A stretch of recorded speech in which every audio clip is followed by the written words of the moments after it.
Alors qu'il prononçait un discours devant les boulangers, le président s'est interrompu pour porter assistance à une auditrice sur le point de faire un malaise.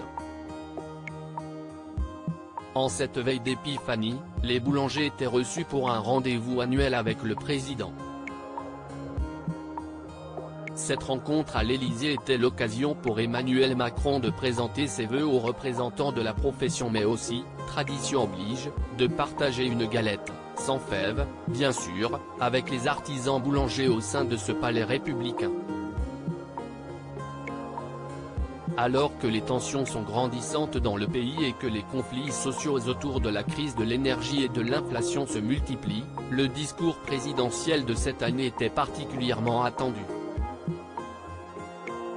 Il faut dire que la profession des boulangers, symbole des professions frappées de plein fouet par la crise énergétique, a été très souvent citée en exemple ces dernières semaines.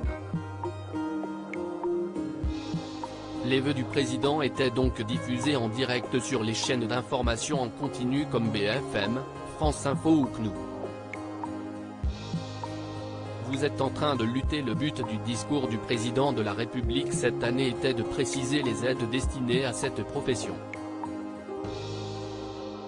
Mais si le président a indiqué qu'il se tenait aux côtés des boulangers français et a annoncé que 40% de la hausse des factures serait prise en charge par l'État, il a aussi dû interrompre son discours quelques minutes après l'avoir débuté pour une raison inattendue. En effet, face à lui se tenait vraisemblablement une jeune femme qui était sur le point de faire un malaise. Si est en tout cas ce qu'a cru déceler le président de la République. Je vois que mademoiselle ne se sent pas très bien, s'est-il soudainement interrompu, pointant son index vers l'assistance.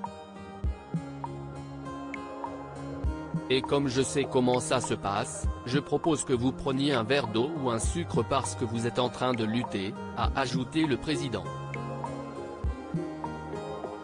Vous allez tomber, il n'y a aucun problème, allez-y, a-t-il ensuite ajouté avec sollicitude à l'intention de la jeune femme. Parce que sinon vous allez tomber, je sais comment ça se passe moi ici. Non mais si est vrai, n'ayez aucune crainte. Parfois on n'a justement pas pris le petit déjeuner ou on l'a pris trop tôt et puis on reste debout longtemps. S'adressant ensuite à l'entourage de la jeune femme, il a demandé, je ne me trompe pas, elle ne se sentait pas bien? Aucun problème. J'ai l'œil, heureusement, a-t-il plaisanté pour finir avant de reprendre le cours de son discours. À lire aussi ne pas se marier avec sa professeure, cet extrait insolite d'Emmanuel Macron dans les rencontres du Papotin.